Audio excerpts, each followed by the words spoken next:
Welcome to Living in Beauty. It's Tuesday, June 11th, 2019, day 1058 on the road, and we're in North Ohio, still grasping the fringe of spring's garment as she sashays out the door.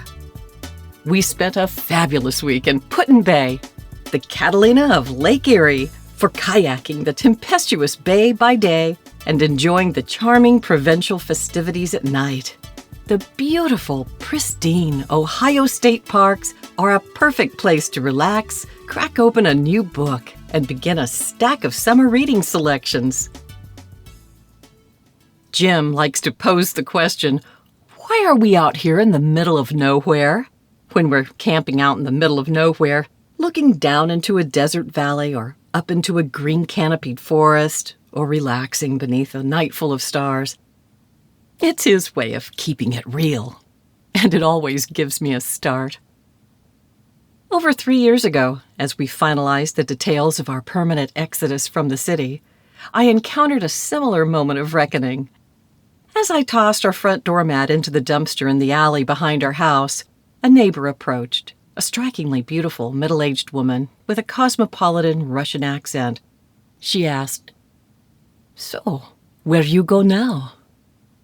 And as I explained Living in Beauty, her eyes cooled, signaling she probably wouldn't be a Living in Beauty follower. But I wasn't prepared for the cynicism. She tossed her russet curls to the side and stooped like a humpbacked old lady and pantomimed stirring a huge pot, saying, "So you want to be like old woman and forest over pot, stirring, stirring." Well, touche. I stuttered. I suppose so. Living close to the earth is in my blood. According to Terrence Young, author of Heading Out, A History of American Camping, when Americans camp, there is usually deeper motivations than economy. So now we're thinking more and more about camping, not just about Living in Beauty, but how and why outdoor life has made us happy since childhood. And the weekend camping trips with our families, heading out as independent young adults, cycle camping in our 30s, then introducing our son, Chris, to camping, and empty nest camping, and now this senior RV permanent vacation. So what's unique about the American relationship to the outdoors? Why are we drawn out of urban life and into the parks and wilderness? Why did we head out? Historic leaps in industry and technology from 1920 to 2019 have made camping easier, even luxurious. But ever since we began this journey, we've sensed the spirit of our ancestors cheering us on. In his book, Terrence Young proposes that modern camping is about more than nostalgia or rugged individualism. It's a particularly American form of pilgrimage. Like a kindly park ranger, Young takes us on a guided nature walk through the history of camping in America. With the eye of a naturalist, he points out evidence of spiritual pilgrimage beneath the dark and tangled roots of towering romanticism, which cascades its magnificent silvery moss-draped branches over an anti-modernist reflective pond. It's so refreshing for a historian to take camping seriously, because when Americans camp en masse, they can also transform history. Last month in Bourbon County, Kentucky, we made pilgrimage to the frontier church that launched the Second Great Awakening. In 1801, over 20,000 pioneers converged for a 3-day revival and changed the world. Traveling over harsh, muddy terrain, men and women with babes in arms traveled for days to the Cane Ridge Meeting House, so named by Daniel Boone. They arrived in wagons and on horseback, but most traveled on foot. They wanted to share in communion service with other like-minded believers who lived isolated lives on the frontier. Now, with obvious differences, I couldn't help but notice how the Cane Ridge Revival was like Woodstock with hymnals. Religion and entertainment have always been in competition for audience and political influence. Both events were separate stories in American history, but they share a host of similarities. Each event had a vastly underestimated audience, and both were nearly washed out by a summer rainstorm. Household names and history-making superstar careers were launched overnight. And both, Cane Ridge and Woodstock, spawned copycat events by the thousands that continue to influence culture today. Cane Ridge is the birthplace of the first religious movement created in America after Western expansion, and the same movement that I was raised in. I'm non-religious now, due to the female subjugation thing, but I still cherish most of those frontier values which are so deeply embedded in the Church of Christ. And I sorely miss the congregational a cappella tradition that artists like Roy Orbison, Janis Joplin, Loretta Lynn, among others, cut their teeth on. But the journey continues, everything flows. You can never step into the same river twice. Now, things I learned from heading out. Camping comes from the word campaign, a military operation. Go figure. It's a marvel of English that a word describing strategic movements for capturing towns and cities is recycled to explain a leisure activity for escaping cities. Like most American pastimes, heading out exposes some of the more obvious ironies and hypocrisies of the camping life, like dependence. Many campers are at odds with our culture's aggressive technological progress, except for the awesome outfitting equipment and connectivity it produces to enable us to get as far away as humanly possible from the very places those items are designed, manufactured, and marketed. And I probably should avoid mentioning the history of the ritual campfire. It's enough to say that I loved it. Young takes us behind the scenes and explains how camping in national parks avoids signage.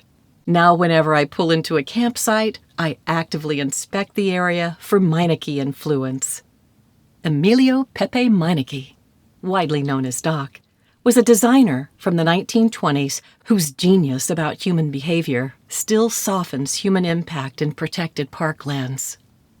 American camping began as a way to escape the ugliness of our bare, gray industrial-era cities, which rose up so quickly that no one could stand the filth, noise, and stink.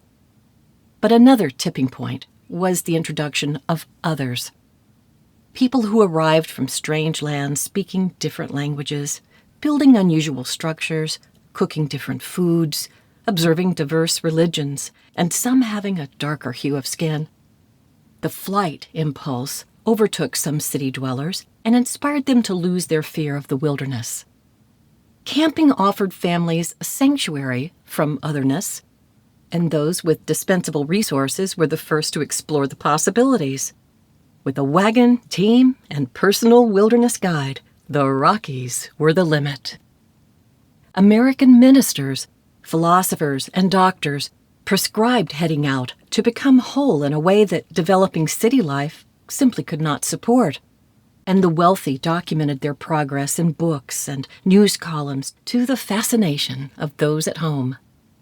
Newspapers couldn't publish enough about the vagabonds. Henry Ford, John Burroughs, Harvey Firestone, and Thomas Edison's tours of the Everglades, Adirondacks, Catskills, and Smoky Mountains. The celebrity press coverage even inspired Teddy Roosevelt to tag along. Then, the introduction of the affordable family car made camping all the rage for the middle classes. I was fascinated to learn that affordable automobiles had little to do with producing family income. Folks had other ways to get to the job. The car was a luxury vehicle that made it possible to access the new developing network of highways and back roads for no reason other than pure joy. Heading out also includes a comprehensive history of Wally Byam and the Airstream's legacy of peacemaking and international diplomacy. Young makes the case that camping for the sake of camping is a distinctly American impulse, whether for leisure travel, community work, or to regain one's health. Our protected parks and wilderness facilitate wholeness, health, and education. But today, camping is in a slight decline. Surveys taken since the beginning of the national park system reflect a downward trend. Young suggests the improvement of cities is the primary factor of the decline. Beautification and clean air make staycations more appealing. Another factor at work in the decline is a lack of public interest from people of color, which Young traced to forced segregation in the pre-civil rights era in the national park system. But efforts abound to make the parks a safe and welcoming place for people of color, and participation is improving. Even with this decline, 1/6 of the American population heads out every year. Camping is still in the top 10% of leisure activities, which include watching television. In the end, there's no downside to protecting our parks and wilderness lands. There's something for everyone. Treasuring the environment and preserving what little that remains of our parks and wilderness lands is a legacy all of us can celebrate and take actions to protect for generations to come. Americans have always celebrated our cities as a force for economic change and social progress, while Christian songs of majestic, shining cities pivot on stories of wilderness wanderings. We Americans are both things: courageous frontiersmen and builders of cities. Regardless of the urban versus rural battles that would divide us, all of it is good for all of us. Back and forth we go between the two, like pilgrims, hoping to find connection, communion, and change for the better, blurring the edges of our differences. And that's why we head out. Thank you for joining us at Living in Beauty. If you like this post and want to be notified when a new one is released, please enter your email address and click the follow button at the bottom of this page. Okay, that's it for now. Safe travels, and see you next time.